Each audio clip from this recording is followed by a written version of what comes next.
Hello, and welcome back to another episode of Skyrim Plus. Today we're featuring Squatter's Shack Falkreath by Steelfeathers. Usually this is the part of the episode where I say, let's check out the map, but we are right outside of the city. You can see the gravestones and the cemetery, and then we're going to be up the hill from that a bit near the waterfall. And now you can see a good view of our home.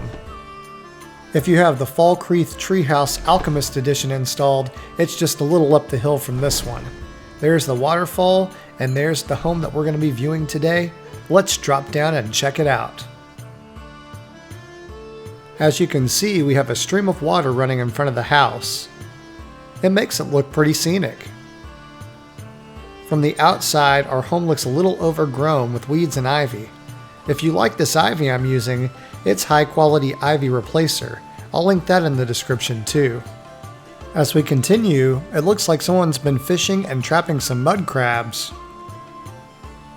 Let's check out the inside. The inside looks a little neglected, like it's been abandoned for a while. Let's see if we can find out some backstory. Here's a journal. 10th of mid-year, 4th era 182.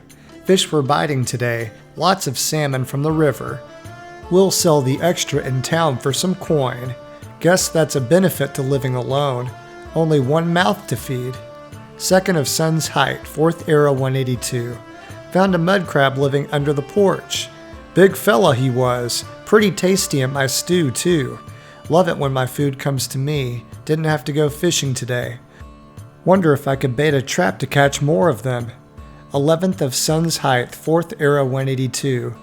Mud crab trap is working like a dream, getting at least one a day, sometimes two.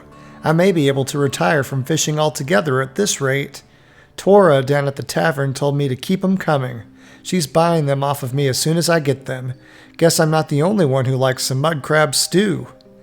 30th of sun's height, 4th era 182. Mud crab trap's working a little too well, getting 4 or 5 at a time in the basket. Just about crushing each other trying to get to the bait. Tor ain't paying as much now either. Says she has plenty of mud crab meat salted down in the barrels in the cellar. Think I'll stop baiting the trap for a week or two. Got plenty of meat saved up for myself, and I'm starting to hate the smell. 5th of last seed, 4th era 182. They just keep coming. The mud around the porch was just about crawling with them when I came out in the morning. Caught one scuttling under a cabinet in the house last night. Trap hasn't been baited in almost a week. Don't know where they're coming from. Maybe I did something to piss off old Uncle Sheo. Talking about Sheogorath. 10th Sundas.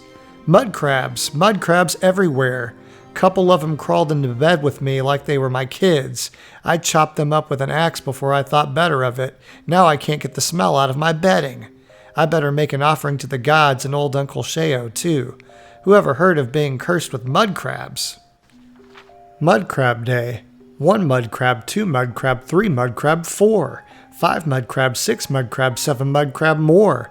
8 mud crab, 9 mud crab, 10 mud crab, then choppity chop the mud crabs again.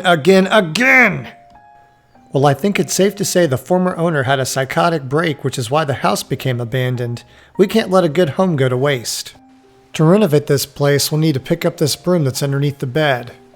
Now we take it over to the pile of leaves, and it should give us a message to clean up the shack.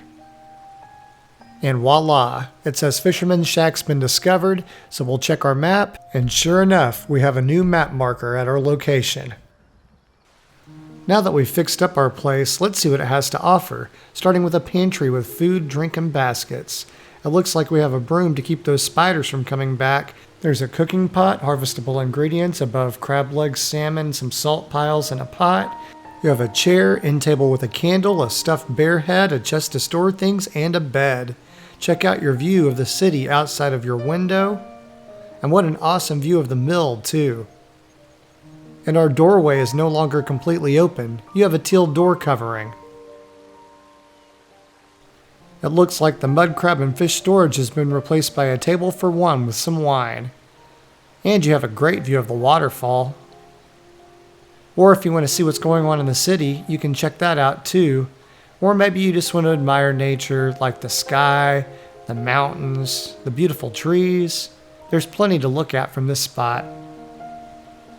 And as we come down the stairs and we take a look at the front of the home, the weeds that were there previously have been replaced by a new flower bed with lavender, tundra cotton, and nightshade, and the ivy's been taken down too. The side of the home has a couple of sacks and barrels with some apples. Now that we've had a chance to see all of the features of the home, it's time for final thoughts. Squatter Shack's Falkreath is a true starter home. You can renovate a home in disrepair and you get a place to sleep, cook, and store your things.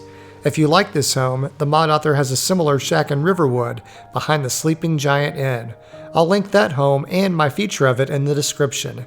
I hope you enjoyed this one. This concludes our feature of Squatter Shack's Falkreath. If you enjoyed the show, please click the like button and leave a comment with your thoughts. To see more of my past tours, click the playlist on the top left. To see my future content, click the channel icon on the bottom left to subscribe. And to never miss an episode, click the bell icon to receive notifications of when I post. As always, thanks for watching. I'll catch you on the next episode.